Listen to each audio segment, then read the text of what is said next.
have just arrived to Zimbabwe and Hwange National Park.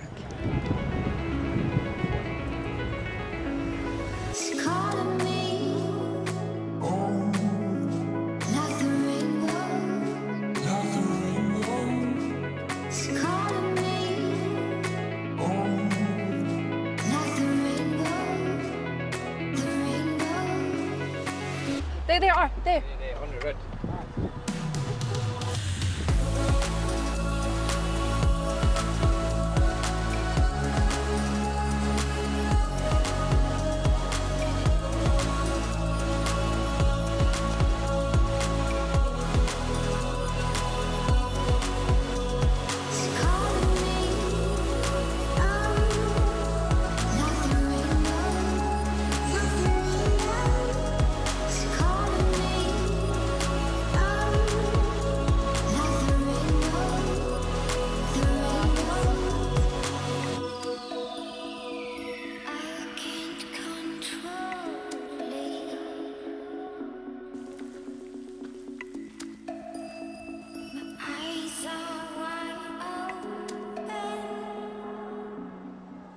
I'm here in Hwange with Melinda and we're staying at Sable Valley at the moment, and it's just gorgeous. This camp, the trees, just look at this.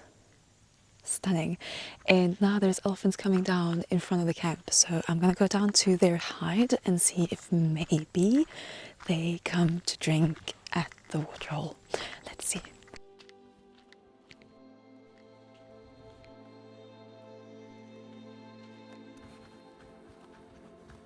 I can't believe this. We just arrived, just dropped our bags at our room, and there's this huge herd of elephants coming through. So then I come down to the hide to see if maybe they'll come through and drink here. We've got one in front of us. We'll see if maybe it gets closer. This is just, you can't make this stuff up.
So we're just about to head out on afternoon drive, and I just went to quickly grab my gear. I was so struck by the beauty of this camp.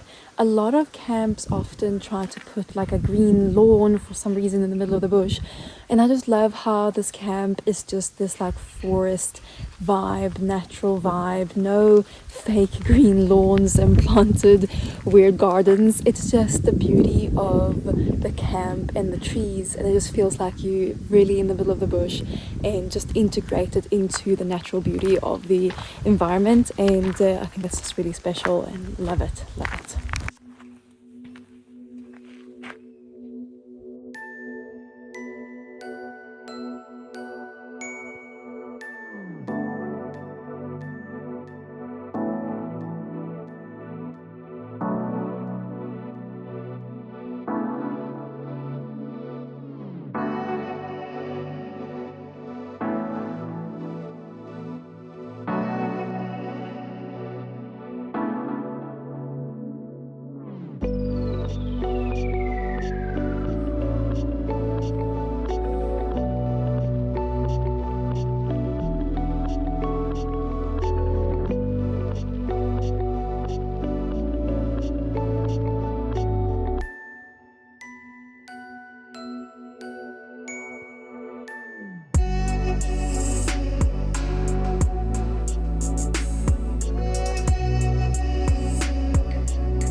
So the lens I'm using here while in Hwange is the 300 2.8 that I got to borrow from Sony. And I must tell you that it's quite dangerous borrowing this lens. It's getting very, very high up on my wish list. Such an incredible lens. It's so nice and lightweight, much lighter than my 200 to 600. Obviously you got a lot of flexibility with the zoom on the 200 to 600, which is great. But I feel this paired with teleconverters like a 1.4 or 2 times teleconverter, you get the best of both worlds because you're still keeping really, really good quality with the teleconverters. The autofocus is insanely fast, and I would say faster on this with a teleconverter than it is on my 200 to 600, and that's saying a lot because it's already really fast on the 200 to 600. So yeah, this lens has been amazing, and then obviously the quality that you get with a prime lens and the low f-stops are just magical. Right, so folks, good afternoon. We are embarking on our afternoon safari. Our game plan this afternoon, we are trying to find the painted dogs. Some other guests in the morning did see the painted dogs close to the boundary of the national park and the forest area. Painted dogs actually one of the endangered species that we have here in Southern Africa and actually in the world. So finding them will be actually a bonus, and yes, no guarantee. Let's go out there and explore. Good luck here.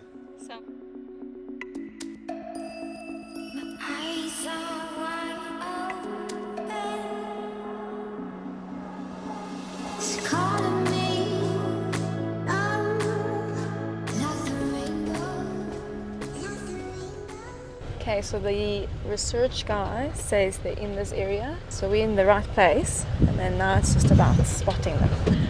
Honestly, this is one of my favorite parts of it all. This excitement of just looking, not knowing if it's going to happen or not. Every termite mound looks like a wild dog, every bush, and makes finding them so much sweeter. The dogs going up there. They're checking tracks. Craig thought he saw wild dog tracks, so just confirming to see if it is. The excitement continues.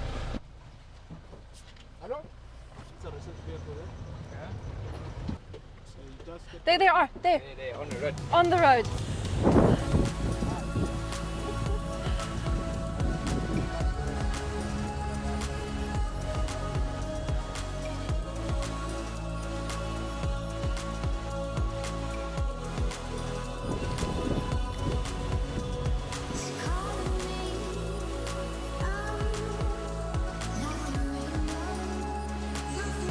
It's getting dark, so I want to try and take off my teleconverter because I get 2.8, but these dogs are just so quick.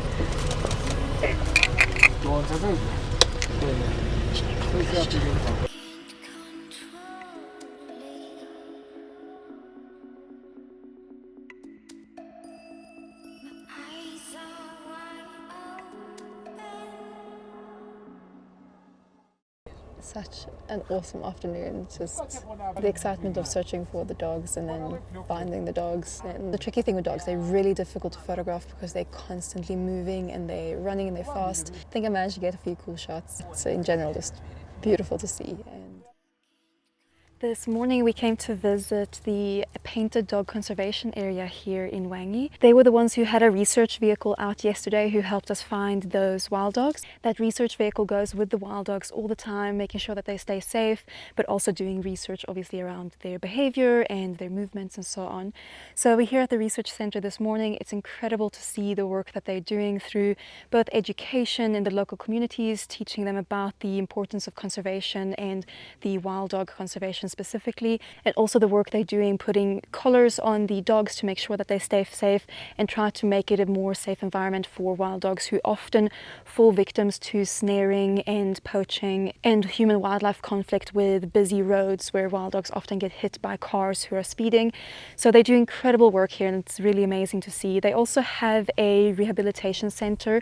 They call it the Wild Dog Hospital. So we're going to go and have a look now at some of the wild dogs that they have here at the rehabilitation center. This facility has been operational since 2002, designed so that we can deal effectively with any eventualities concerning the sick or the injured painted dogs. If they have minor injuries, we'll treat them right in the wild.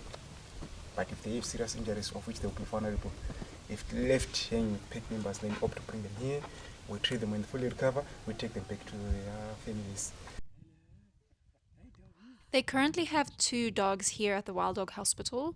The one dog unfortunately lost her whole family to snaring. They all died from snares and she was the only one who survived. She's still very, very young and they're just waiting for her to grow up a little bit and then they'll be able to reintroduce her to the wild and possibly use her to reconstruct a new pack.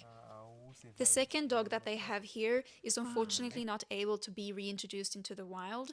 She was bitten by a lion, and after being saved by the Wild Dog Conservation Center, they realized that her permanent injuries were unfortunately too severe for her to ever be able to be released back into the wild.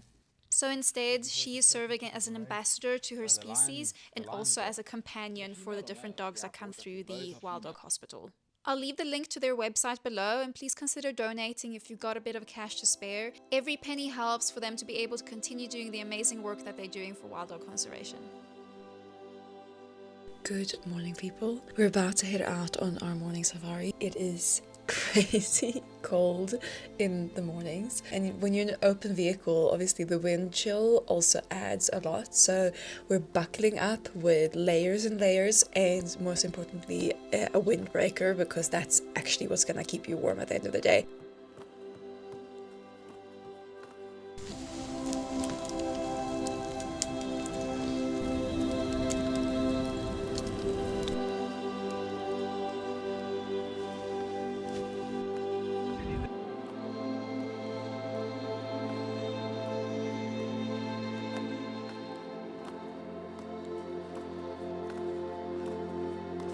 You see different kinds of things. There's cheetah, there's leopard, there's lots of lions.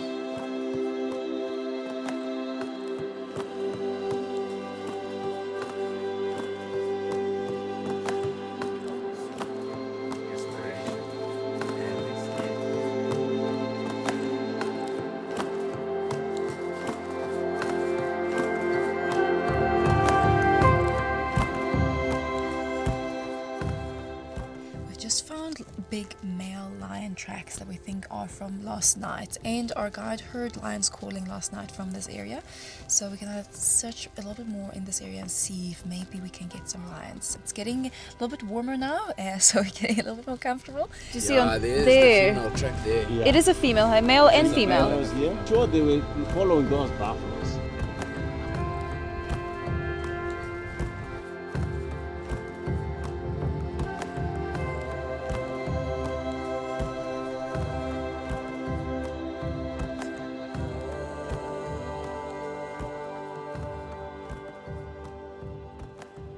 So we tried our best with the lions this morning, but no luck. That's just how it is sometimes in the bush. We had a wonderful, wonderful morning with lots of elephants and other beautiful sightings. Was considering not to include the part of us looking for the lions in the video because it's kind of just an anticlimax when you don't find them. But then I realized I do want to give a good perception of how difficult it is to find these animals. If you are looking at coming out on a safari, it's important to understand that it's not always a happy ending of finding them just because you find tracks and you hear them and so on. It can be really, really tricky to find them, because it's also just exciting to be looking for them, and I enjoy that sometimes even more than the sightings itself. No luck this morning, but we'll try it again this afternoon. Maybe they'll pop out, we'll see, but a wonderful morning anyway. And this is how we do breakfast. You work for yourself, constantly a laptop next to you. Not complaining though? This view is stunning.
Your first artwork, eh? First order. I've only seen one once before, Okay. and it was super quick and just gone. I didn't get a photo. It Yeah, was really so quick. yeah. But this is so cool. Let's try to go that side. Okay. Oh, there it is. There. Go back. Oh my word.